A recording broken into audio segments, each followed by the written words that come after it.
सूर्यकोटि संप्रभा निर्विघ्नं कुरु मे देव सर्वकार्येषु सर्वदा। गुरुर्ब्रह्मा गुरुर्विष्णु गुरुर्देवो महेश्वरा गुरु साक्षात् परब्रह्म तस्मै श्री गुरुवे नमः। बोलो श्री गुरुदेव भगवान की जय। आपके बिहारी लाल की, राधा रानी की जय। जय जय राधा रमण हरि बोलो, जय जय राधा रमण हरि बोलो, जय जय राधा रमण हरि बोलो, जय जय राधा रमण ओ जय जय राधा रमण हरि बोलो, जय जय राधा रमण हरि ओ जय जय राधा रमण हरि बोलो, जय जय राधा रमण हरि बोलो। हरि बोल हरि बोल हरि बोल हरि बोल हरि बोल हरि बोल हरि बोल हरि बोल। जय जय राधा रमण हरि बोलो, जय जय राधा रमण हरि बोलो, जय जय राधा रमण हरि बोलो, जय जय राधा रमण हरि बोलो। बोलो बाके बिहारी लाल की, राधा रानी की जय। श्री गुरुदेव की कृपा से, परम पिता परमात्मा की विशेष कृपा से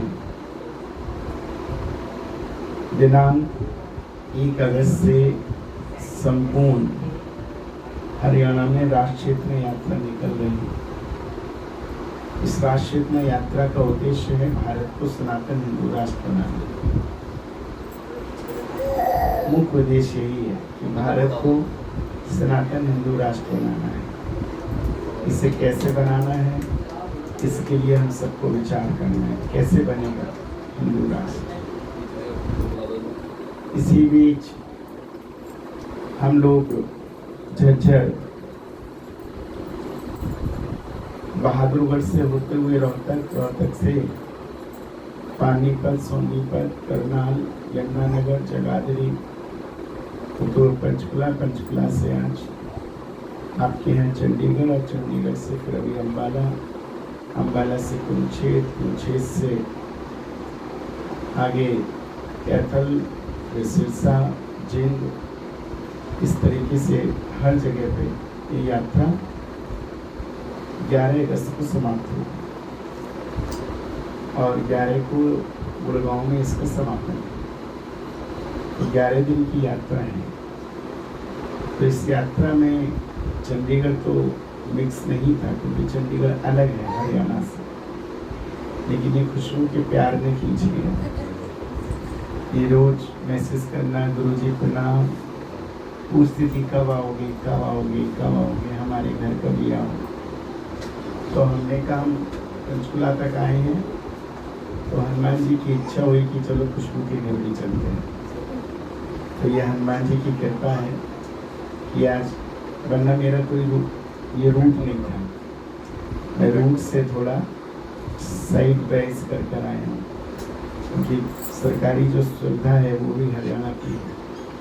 चंडीगढ़ में तो उसका वो नहीं है, लेकिन फिर भी हमने कहा खुशबू के प्रेम ने हमें अपनी ओर खींच लिया, इसलिए हम खुशबू के लिए आज यहाँ पहुँचे।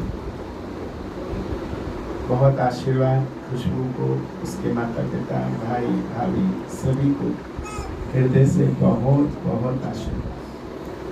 घर में कोई एक ऐसा व्यक्तित्व होता है, एक ऐसा बच्चा होता है जिसके कारण से घर का उद्धार हो जाता है। तो आपके घर में आपकी बिटिया है जिसकी वजह से आपका घर का जो उद्धार हो गया, पवित्र हो गया। कारण जहाँ संत आते हैं, संत का स्वरूप मतलब साक्षात भगवान बनना है। संत का मतलब है अंत। संत दुखों का अंत करने के लिए किसी के घर आते हैं। तो जीवन में कोई भी परेशानी होती है, उसका अंत करने संत आते हैं। न जाने इनकी कोई परेशानी है, माता जी की है, इनकी है, एक का नहीं, इसके माध्यम से सबका कल्याण हो जाएगा।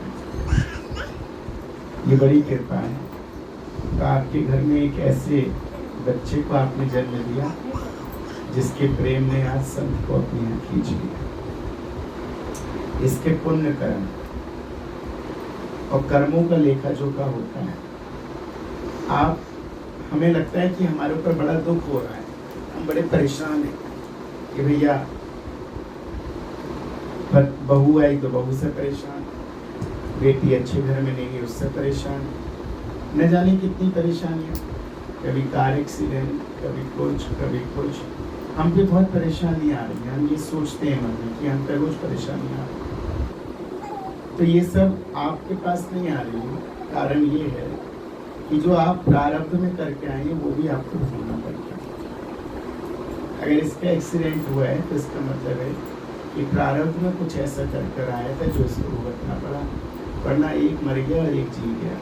ये भी सोचिए, भगवान ने इसको जीवन दान दे दिया। तो प्रारब्ध अच्छा था इसलिए, अब प्रारब्ध नहीं होता तो आप सोचिए।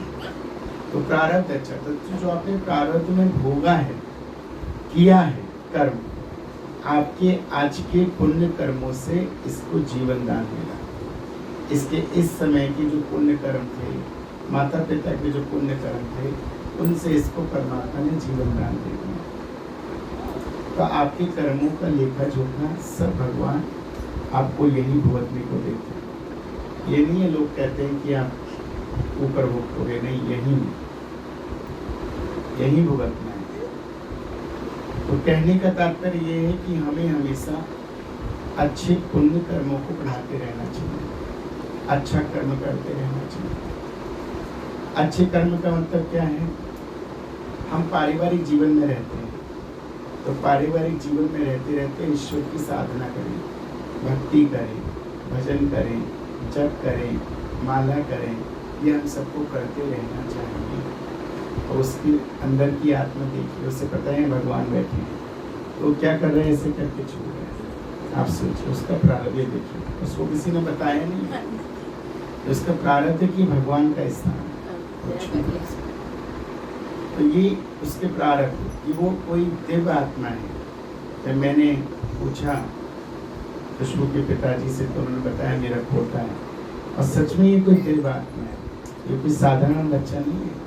आप इसको साधारण बच्चे के रूप में मत देखना, ये बहुत दिव्य है और इसकी दिव्यता आपके परिवार पे बहुत बनी है। आगे चल के आप देखना, आपके परिवार का नाम रोशन करेगा ये बच्चा। इसकी दिव्यता है, इसके माता पिता के पुण्य कर्मों का फल है कि उनको ऐसी संतान मिली। भगवान राम जब माता कौशल्या को मिले तो माता कौशल्या ने यही कहा, मेरे पुण्य कर्म है कि मेरे घर में आप आए।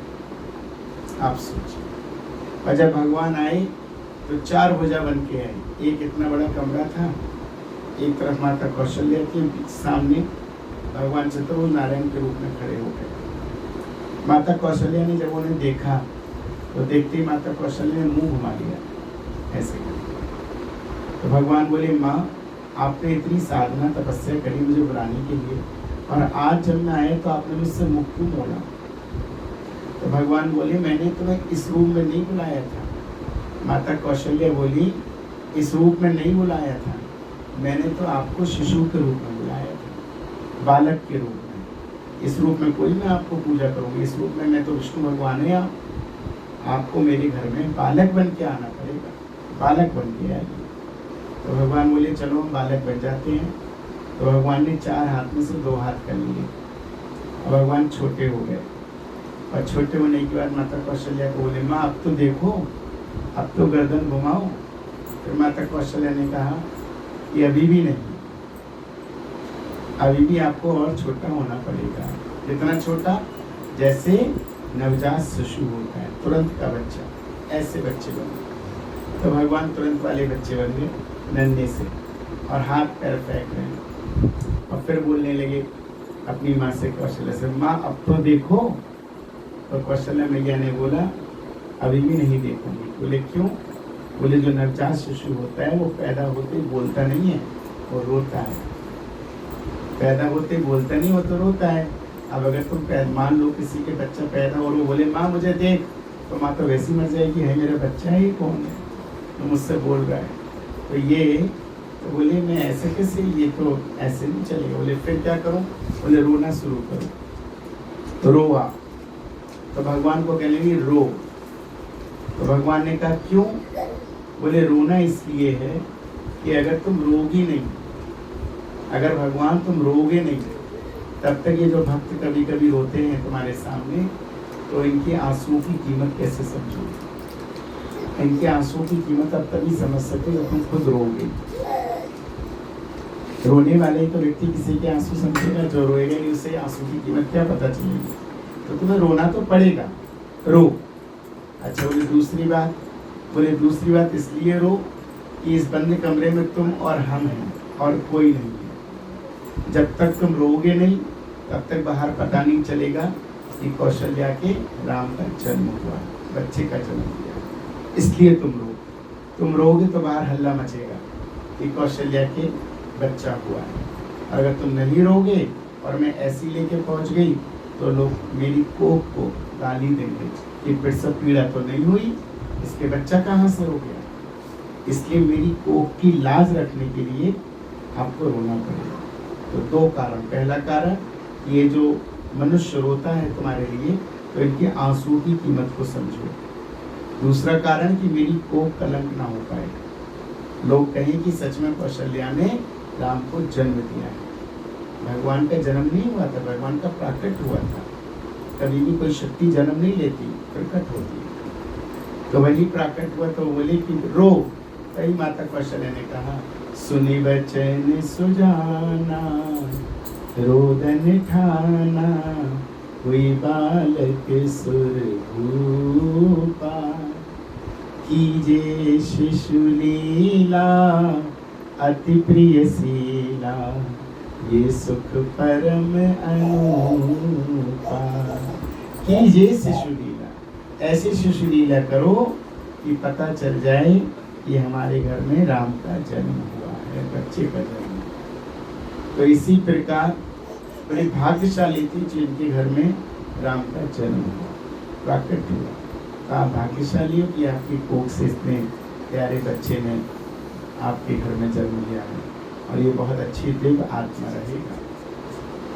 इसीलिए आज मैं यही बताना चाहता हूँ, आपने इसे जन्म तो दिया, लेकिन अब इसे संस्कार भी देने हैं।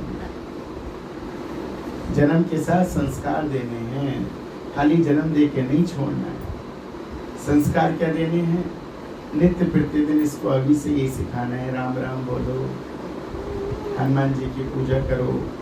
रात को आपके पास सोए तो अपने मोबाइल में, या अगर आपको याद है तो हनुमान चालीसा इसके कान में बोलो। सुलाते समय सुलाओ, हनुमान चालीसा इसके कान में बोलो।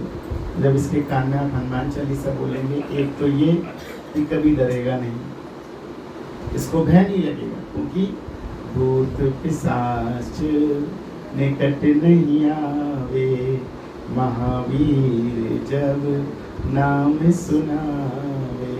तो जब आप इसके कान में हनुमान चालीसा सुनवाएंगे इसको, तो भूत पिशाच से डराएगा नहीं, कोई वेदन नहीं आएगा। दूसरी बात, हनुमान जी का नाम जब इसके कान में जाएगा तो आपको परिश्रम नहीं करना पड़ेगा इसको हनुमान चालीसा याद कराने की। ये ठीक 1 साल बाद हनुमान चालीसा सुनाना शुरू कर देगा उससे, क्योंकि कानों में सुनेगा तो बोलना शुरू कर देगा धीरे धीरे। जो सुनते हैं वही तो बोलते हैं, वही तो बोलते हैं। अब आप ही तो बोलते, बेटा बोलो मम्मा, तो सुनता है मम्मा, तो बोलता है मम्मा। तो ऐसी जब सुनेगा हनुमान चालीसा तो 1 साल बाद हनुमान चालीसा बोलना शुरू कर देगा। तो आज से आप ये संकल्प लो कि हम रोज रात को इसके पास, याद है तो खुद सुनाएं, नहीं याद है तो हनुमान चालीसा इसके कान के पास मोबाइल में लगा दीजिए और उसको सुनते सुनते सो जाए। तो कोशिश तो ये करो कि खुद याद करके इसके मुंह कान में बोलो श्री गुरु चरण सरोज। तो बड़े ध्यान से सुनेगा भी और धीरे धीरे नींद भी आ जाएगी, आपको परेशान भी नहीं करेगा। समझ रहे हो? इसको कहते हैं माँ का आभास, उसके शरीर को लगेगा आपका प्रेम। नंबर 1। नंबर 2, जब ये संस्कारवान होगा तो आपकी कुल का मान रखेगा, आपकी कुल की इज्जत रखेगा।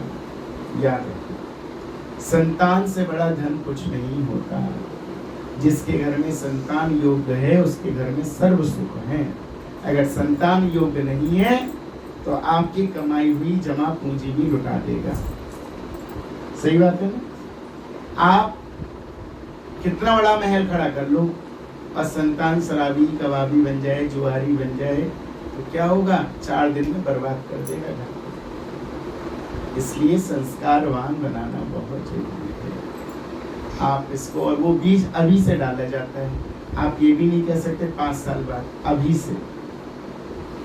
अभी से, जब अभी से आप वो बीज डालेंगे तो ये आपकी नैया पार कर देगा, भवसागर से आपको पार कर देगा। इसलिए आप इसको भक्ति से अभी से जोड़ना शुरू करें, अभी से बताएं। दूसरी बात, हम लोग ये कहते हैं कि बहुत माता पिता यही बात कहते हैं कि भाई हम पे तो अभी बहुत समय पड़ा है। जैसे किसी को कहो कि भाई अपने बच्चे को भजन कराओ, कीर्तन कराओ, हनुमान चालीसा कराओ, तो कई माता ये बोलती हैं अरे अभी तो इसकी खेलने कूदने की उम्र है। क्या उम्र है? खेलने कूदने की। अभी इसको क्या जरूरत है राम नाम जपने की, हनुमान चालीसा बोलने की? हम बोल तो रहे हैं। तो मैं उनसे ही कहना चाहता हूँ, आप भी समझिए। Anybody can explain with confident कि मैं एक दिन बाद जिंदा रह सकूंगा? कोई कह दे कि नहीं, मैं कॉन्फिडेंस के साथ कहती हूँ मैं 10 साल जीऊंगी, 1 साल जीऊंगी, 50 साल जीऊंगी? कोई नहीं कह सकता। मौत का कोई भरोसा नहीं, कोई भरोसा है नहीं। मिनटों में, अभी सीढ़ियों से पैर फिसला, राम नाम सब। किसी को अपनी जिंदगी का कोई भरोसा नहीं है, आप कैसे कह सकते हैं?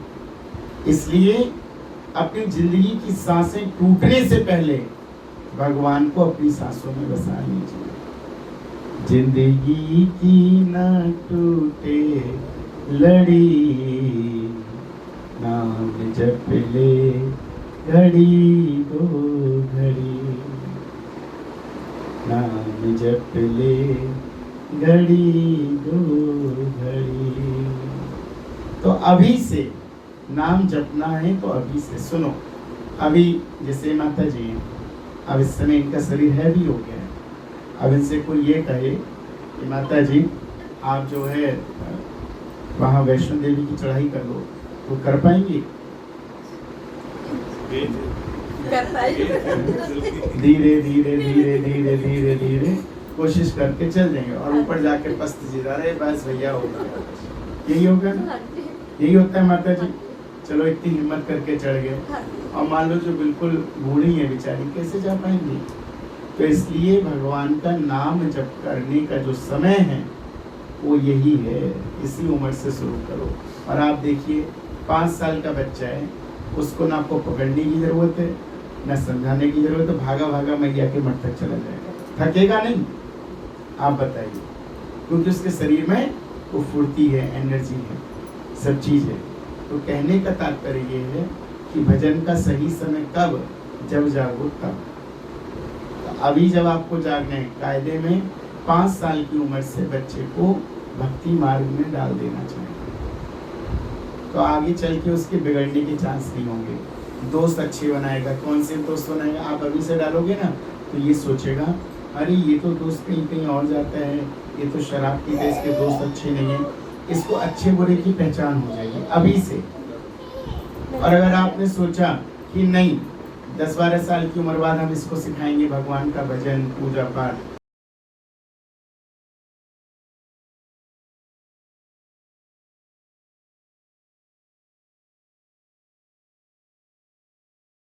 करता हूँ, राम कथा करता हूँ, लेकिन मुझे एक चीज़ और है मेरे जीवन का उद्देश्य कि भारत को सनातन हिंदू राष्ट्र बनाना है।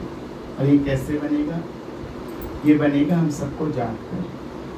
सबको पता है राम की माता का नाम क्या था? कौशल्या। क्या किसी को ये पता है कि भारत में एक यूनिवर्सिटी ऐसी थी जिसके अंदर हमारे धर्म ग्रंथ जला दिए गए थे? वो यूनिवर्सिटी का नाम क्या है? बताइए। ये आपको नहीं पता। जो मूल बातें हैं, वो यूनिवर्सिटी का नाम था नालंदा विश्वविद्यालय, जो बिहार में है। जो हमारे वेद थे, हमारे जो वेद थे, जो धर्म ग्रंथ थे, जिन धर्म ग्रंथों को हमारे ऋषि मुनियों ने लिखा था, उन सबको मुगल के समय में नालंदा यूनिवर्सिटी में रखवा दिया गया था, जो बिहार में है।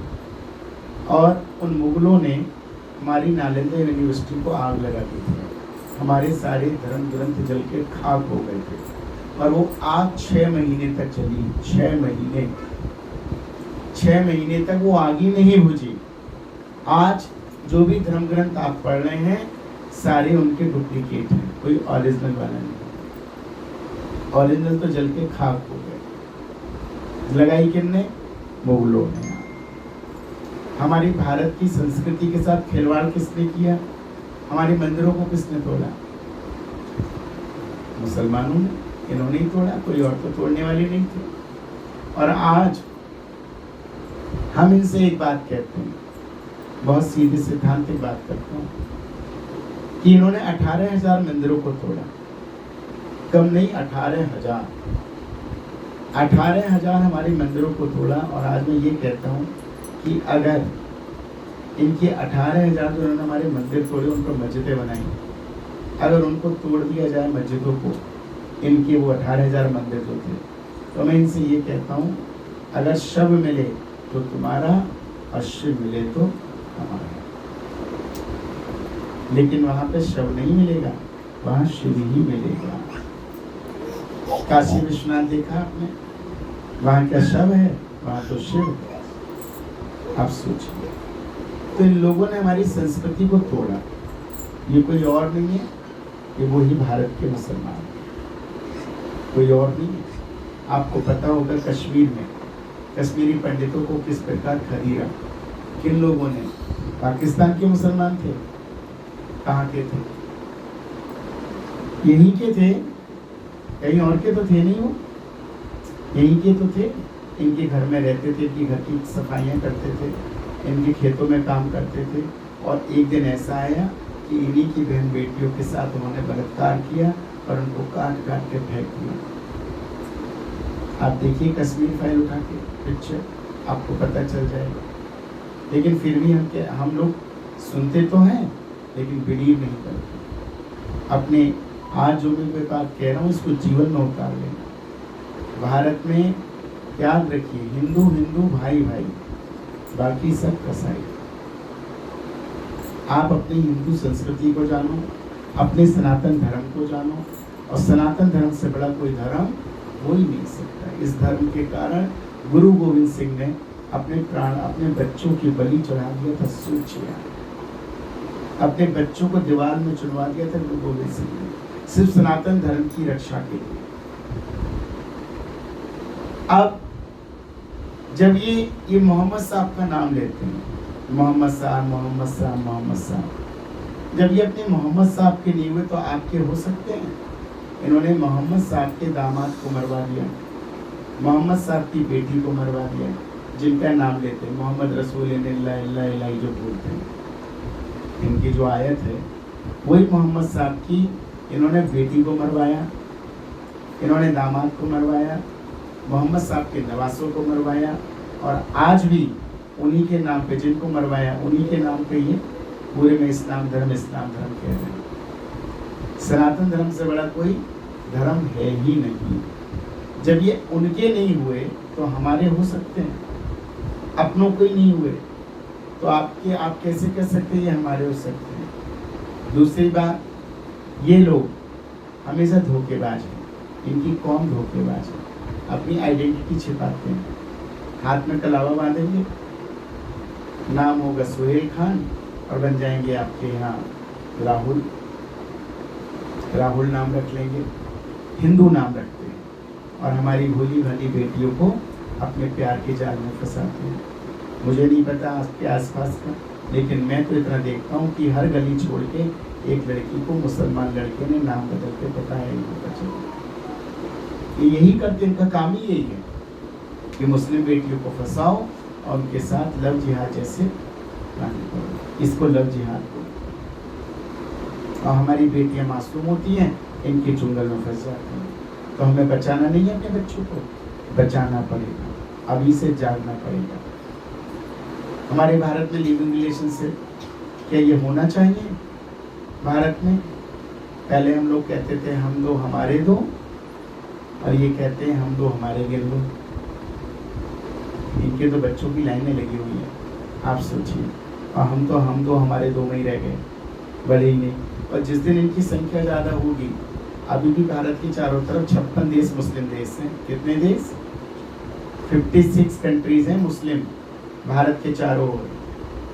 और हमारा भारत एक ऐसा है जो आज हिंदू राष्ट्र बनना चाहिए, जो अभी तक नहीं बना। अगर हमारे भारत में हम पे कोई आपदा आ गई, कोई परेशानी आ गई, तो आप कहाँ जाओगे? कहाँ जाओगे? कहाँ शरण लोगे? पाकिस्तान में शरण लोगे? कहाँ शरण लोगे? कहीं नहीं ले सकते। इसलिए हमें अपने भारत को बचाना है इन जिहादियों की मानसिकता से। हमें किसी मुसलमान से नफरत नहीं है, हमें नफरत उनसे है जो जिहादी मानसिकता हमारे भारत में फैला रहे हैं। क्या अब्दुल कलाम आज़ाद का मैं सम्मान करता हूँ, वो भारतीय मुस्लिम थे, भारत की एकता की बात करते थे, भारत को तोड़ने की बात नहीं करते थे। क्या जो भारत के टुकड़े करना चाहते हैं, क्या वो आपके हो सकते हैं? माता जी हो सकते हैं? भारत के जो टुकड़े करेंगे वो तो कभी नहीं हो सकते। जो भारत को जोड़ेगा वही सच्चा मुसलमान है। और यहाँ तो भारत में एक ऐसे जिहादी मानसिकता के लोग हैं जो भारत को तोड़ने की प्लानिंग करेंगे सब तरफ। तो इसलिए ऐसी जिहादी मानसिकता के लोगों से बचो। मैं आज ही आपको कह रहा हूँ, इसलिए मेरी बात को जीवन में उतारो। मेरा काम सिर्फ इतना है इस समय कि मैं हर व्यक्ति को घर घर जाके सनातन धर्म के बारे में बता रहा हूँ कि अपनी संस्कृति को पहचानो, अपने धर्म को पहचानो। इसीलिए मैं हर जगह कहता हूँ, सनातन धर्म की अधर्मियों का, प्राणियों में हिंदुओं का, बोलो हिंदुओं का, और चादर फादर गैंग का सत्यानाश। चादर फादर गैंग का सत्यानाश। हमें अपनी संस्कृति नहीं छोड़नी है, अपने सनातन को बचा के रखना है, और ये जिम्मेदारी आप सबकी बनती है। इसीलिए मैं आप सबको चेता रहा हूँ, अपने बच्चों को शिक्षा दीजिए, संस्कार दीजिए, और कोशिश कीजिए, सबको बताइए गौ माता को राष्ट्र पशु घोषित कराइए। नहीं होनी चाहिए? गौ माता को राष्ट्र पशु घोषित कराइए। हर व्यक्ति अपने जन्मदिन पे, इसका जन्मदिन जब भी मने बच्चे का, एक पौधा लगवाइए, एक पौधा जरूर लगाइए। क्यों? क्योंकि जब हम पैदा होते हैं और पैदा होने के बाद जब हमारा शरीर पंचतत्व में विलीन होता है, हमारी मृत्यु होती है, तो हमें एक पेड़ की जरूरत होती है। लगता नहीं लगता एक पेड़? तो क्यों ना उससे पहले हम अपनी एक प्लानिंग कर लें। भाई हमें जाना है तो अपनी प्लानिंग कर लें। आपके घर में कितने सदस्य हैं? 8। तो 8 पेड़ आप लगाइए, हर साल एक पेड़ लगाइए, बढ़िया पेड़ लगाइए। अपनी मैरिज एनिवर्सरी पे लगाइए, इसकी खुशबू के जन्मदिन पे लगाइए, अपनी बहू बेटे की मैरिज एनिवर्सरी पे एक पेड़ लगाइए। कहीं लगाइए, किसी पार्क में लगाइए, कहीं लगाइए, लेकिन लगाइए। ये लो, ये लो, कितनी बढ़िया। क्यों लगा रहे हैं? क्योंकि इनको पता है आने वाला समय बहुत बेकार है। पर्यावरण की रक्षा करना बहुत जरूरी है। आओ, कहते हैं ना, सांसें हो रही हैं कम, आओ पेड़ लगाएं हम। सांसें हो रही हैं कम, आओ पेड़ लगाएं हम। तो इसलिए सांसें कम होने से पहले पेड़ लगा लो। और मैं आपको बता दूं, जो लोग हीटर में जलाए जाते हैं ना, आजकल इलेक्ट्रिक चल गया है सब जहाँ पे जलाया जाता है। इलेक्ट्रिक जो भी मरता है, इसको इलेक्ट्रिक दाह संस्कार करते हैं, उसे मोक्ष नहीं मिलता, वो भूत प्रेत की योनि में जाता है। मोक्ष उसी को मिलता है जो पंच तत्व में विलीन होता है, चित्त जल पावक गगन समीरा। जितने भी हीटर में डालते हो वो उनको मोक्ष नहीं मिलता। याद रखिए आप इस बात, बहुत मूल की बात बता रहा हूँ। इसलिए अपनी व्यवस्था कीजिए, पेड़ लगाइए। दूसरी बात, एक निवेदन और करूँगा कि किसी की बेटी या बेटे का विवाह नहीं हो रहा हो तो उसे क्या करना चाहिए? विवाह में देरी हो रही है तो बेटी या बेटा, इन दोनों को एक चुटकी हल्दी पानी में डाल के स्नान करना चाहिए। एक चुटकी हल्दी पानी में डालो और उस पानी से स्नान करो। समझ रहे हैं? और बिटिया जो होती है, उस बिटिया को माता पार्वती को, भी सावन के दिन चल रहे हैं, जहाँ माता पार्वती का मंदिर हो, मतलब शिव परिवार, वहाँ पे माता पार्वती एक हाथ ऐसे रखे हुए हैं, उस पे हल्दी लगा के आओ। माता पार्वती के हल्दी लगाओ, पीले रंग का फूल चढ़ाओ, और जिस लड़की का ब्याह ना हो, शादी नहीं हो रही हो, तो सफ़ेद वस्त्र पहन के, बाल खोल के माता पार्वती के हल्दी लगाए, पीला फूल चढ़ाए, उसकी हर हालत में विवाह होगा निश्चित। साल भर के अंदर उसका विवाह हो जाएगा। ये नियम को करिए। लड़के का ब्याह ना हो तो लड़के को एक चुटकी हल्दी पानी में डाल के स्नान करना चाहिए, और भगवान महादेव पे पीले रंग का फूल चढ़ाना चाहिए। लड़के के लिए विवाह हो जाए। आपके सामने साक्षात हनुमान जी महाराज बैठे हैं। पूरे भारतवर्ष में ही नहीं, अभी तो पूरे विश्व में हनुमान जी मेरी गोद में मेरे साथ ही रहते हैं, और इनकी इतनी बड़ी कृपा है, इतनी कृपा है, मैं आपको क्या बताऊं कि बाबा की इतनी विशेष कृपा है कि बाबा साधारण नहीं है। ये जिसके घर में जाते हैं वही कल्याण करते हैं। ये बाबा हनुमान जी महाराज काशी की गंगा में एक संत स्नान कर रहे थे, जिनका 250 वर्ष की उम्र थी। तो वो जब स्नान कर रहे थे, मेरी निगाह उन पे पड़ी। मैंने, बाबा मेरे पास आए तो बाबा ने कहा मेरे हनुमान जी की सेवा करेंगे? इनका जरूर करूँगा। जब मैं बाबा को देखने लगा तो बाबा सुंदर बहुत हैं, आप देखिए, बहुत ही सुंदर है, लगेगा हमें ही देख रहे हैं। तो मैं इनको ऐसे करके देख रहा था, तो इतने में वहाँ कुछ लोग खड़े थे, तो चिल्लाने लगे, सांप सांप सांप सांप सांप। तो वही जो संत थे, वो नाग देवता का रूप धारण करके काशी की गंगा में अंतर ध्यान हो गए। आप सोचिए, और वो कोई और नहीं थे, वो स्वयं काशी विश्वनाथ थे। वो लोग काशी विश्वनाथ की। और देने के बाद बाबा को जब मुझे दिए तो 600 ग्राम का वजन था बाबा में, 600 ग्राम। और आज बाबा में मेरे ख्याल से 9 या 10 किलो का वजन होगा। तिल तिल वजन बढ़ना है बाबा। आप अभी उठा के लेके चलेंगे, आपको पता चल जाएगा बाबा में वजन बढ़ना है। और ये बाबा जहाँ जाते हैं, किसी के जैसे मान लो संतान ना हो रही हो, परेशान है संतान के लिए, तो इनके सामने एक नारियल से गोद भरवा दीजिए उस स्त्री की, कन्या की, साल भर में संतान हो, साल भर में निश्चित। ये संतान देने वाले बाबा हैं।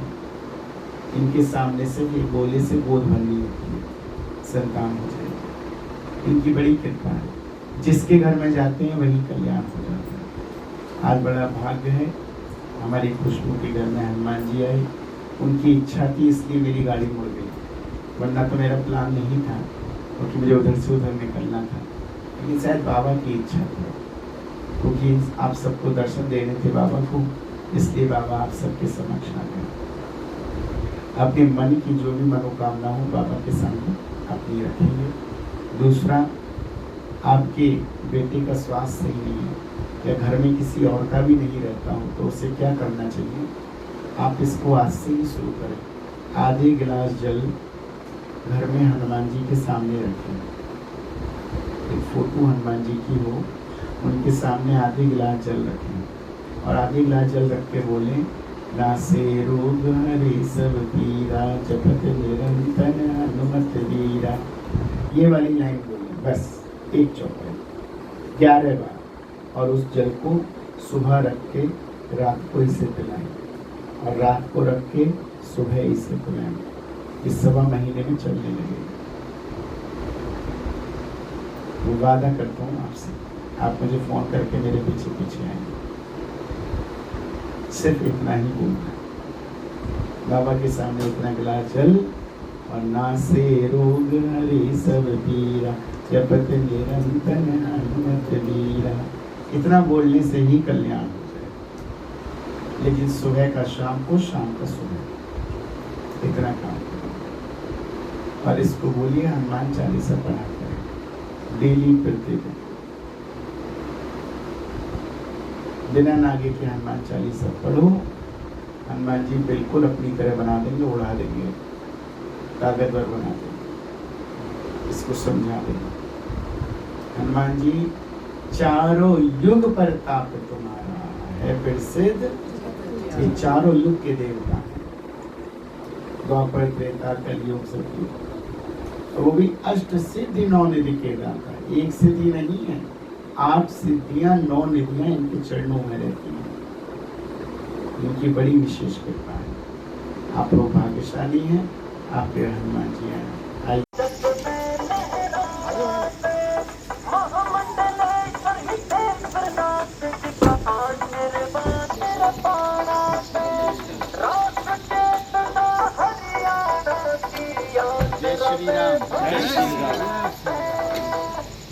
अनुज, इधर आओ।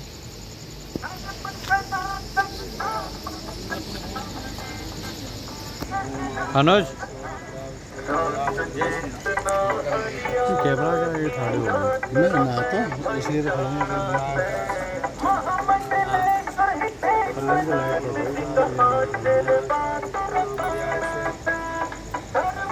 हरि ओम में स्वस्ति न इंद्रो वृद्धश्रवाः स्वस्ति नः पूषा विश्ववेदाः स्वस्ति नस्तार्क्ष्यो अरिष्टनेमिः स्वस्ति नो बृहस्पतिर्दधातु भद्रं कर्णेभिः शृणुयाम देवा भद्रं पश्येमाक्षभित्राः स्थिरैरङ्गैः सुष्ठुवागुं सस्तनोभिर्मसेम। भैया फ्लैश रिफ्लेक्शन कर रही है आपकी। ओम हनुमते नमः। आंजनेयाय विद्महे वायुपुत्राय धीमहि तन्नो हनुमत प्रचोदयात्। ओम हनुमते नमः।